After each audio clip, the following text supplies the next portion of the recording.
بسم اللہ الرحمن الرحیم۔ شیطان کے دھوکوں سے محفوظ رہیں۔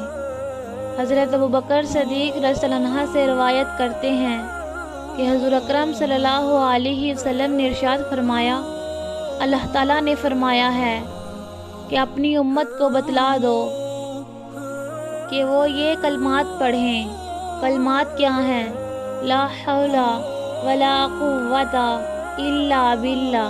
10 مرتبہ صبح کو اور 10 مرتبہ شام کو اور 10 مرتبہ سوتے وقت پڑھ لیں۔ اس کی فضیلت کیا ہے؟